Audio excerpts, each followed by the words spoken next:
આપણે ડાયરાની શરૂઆત કરીએ.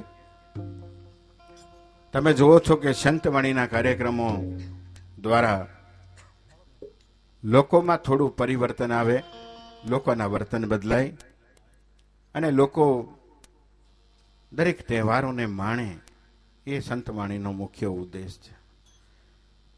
સાહિત્યકારે ખૂબ બધું આપણે આપ્યું છે. તમે જોયું છે કે મીરાબાઈએ વર્ષો પહેલા જે લખેલા પદ છે, વર્ષો પહેલા લખાતા, એ પણ હજી આજે આપણે સાંભળીએ છીએ ને ગવાય છે, ઘર ઘર ગવાય છે. નરસિંહ મહેતાના ગીતો ગવાય છે.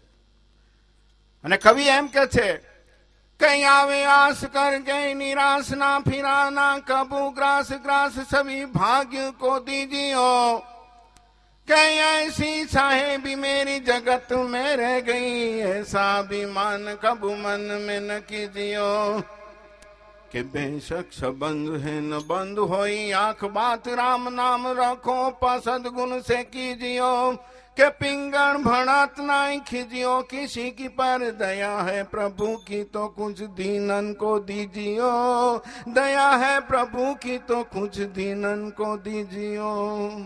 આ લોક સાહિત્ય છે અને સંતવાણી આ જ શીખવે છે. એક બાજુ જો લોક સાહિત્ય હોય ને એક બાજુ જો ઉર્દુ સાહિત્ય હોય, તો બેમાંથી એકેય પલ્લાની તાકાત નથી કે કોઈ ઊંચું કે નીચું જાય. કારણ કે લોક સાહિત્યમાં આ શક્તિ છે, આ મસ્તી છે. તમે જુઓ કે પહેલાના જમાનામાં જે દીકરીઓ પોતાના પરણિત લગ્ન કરતી વખતે જે હાથ ઉપર મહેંદી લગાવીને આમ જતી હતી, અને 6, 7, 8 મહિને જયારે એના આણા થતા હતા, અને એ આણા થતી વખતે દીકરીની માં પોતાના દીકરીને પાસે બોલાવીને એનો હાથ જોતી હતી કે મારી દીકરીના હાથ ઉપર લખાવેલી મહેંદી નો રંગ એવો ને એવો છે કે ઝાંખો થઈ ગયો. જો માને ખબર પડે કે મારી દીકરીની મહેંદીનો રંગ ઝાંખો થઈ ગયો છે, તો માને ખબર પડે કે મારી દીકરીને સાસરિયામાં દુઃખના દિવસ છે. અને જો મહેંદીનો રંગ એવો ને એવો રહ્યો હોય, તો માને ખબર પડે છે કે મારી દીકરીને સાસરિયામાં લીલા લહેર છે. આજે તો લોકો બ્યુટી પાર્લરમાં જાય છે. અમારે ત્યાં એક દિવસ બ્યુટી પાર્લરમાં ગયા, મને કે ક્યાં જાઉં છું? અહીંયા બેઠો છું. મને કે હેન્ડો મારી જોડે. હું એની જોડે બેસી ગયો, સ્કૂટર પર પાછળ બેસાડી. મને કે અહીંયા ઉભું રાખો. હું ઉભો રહ્યો. ક્યાં જાય? મને કે હું અહીંયા ઉભા રહું, હમણાં આવું છું. એ 2 કલાકે ઉપરથી નીચે ઉતરીને આવી. મને કે ચાલો. મેં કહું હું તો મારા મિસિસ જોડે આવ્યો છું. મને કે મને ના ઓળખી, હું જ તમારા મિસિસ કે છે. આ બ્યુટી પાર્લર વાળા આપણું બૈરું બદલી નાખી આખું. પણ કડીની વાત ને કઠું હું ક્યાં લગી, સર્વ એકાને આજ જીતે સાદી બગી, કે ઘરના ઘાતકી થયા ગગો ગગી, બેનડી થઈ બિચારી અને હારીઓ થઈ હગી, આ ભીતરના ચિતરને ક્યાં જઈને ભાખવા, આ દલના દખડા ક્યાં જઈને દાખવા, કે નથી મંદિર હવે રામ ક્યાં રાખવા, અને ઊંચાડા બધા અમારે ક્યાં જઈને નાખવા.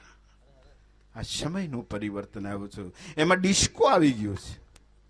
અમારા વલસાડમાં એક જગ્યાએ બોર્ડ માર્યું છે, ડિસ્કો જલેબી મળશે.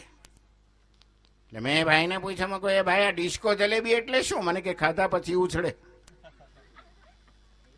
મેં કીધું કોણ? મને કે જલેબી ને ખાવા વાળો બંને. મેં કેમ? મને કે અઠવાડિયાની વાસી હોય એટલે ઉછળે જ કે. ડિસ્કો ચાલે છે. તો વાતો કરીશું આપણે ઘણી બધી, હાસ્યની વાતો પણ કરીશું, લોક સાહિત્યની પણ વાતો કરીશું. લોક સાહિત્યમાં ઘણી બધી વાતો છે, પણ તે પહેલા આપણે ગણપતિનું સ્થાપન કરીએ રમેશભાઈ.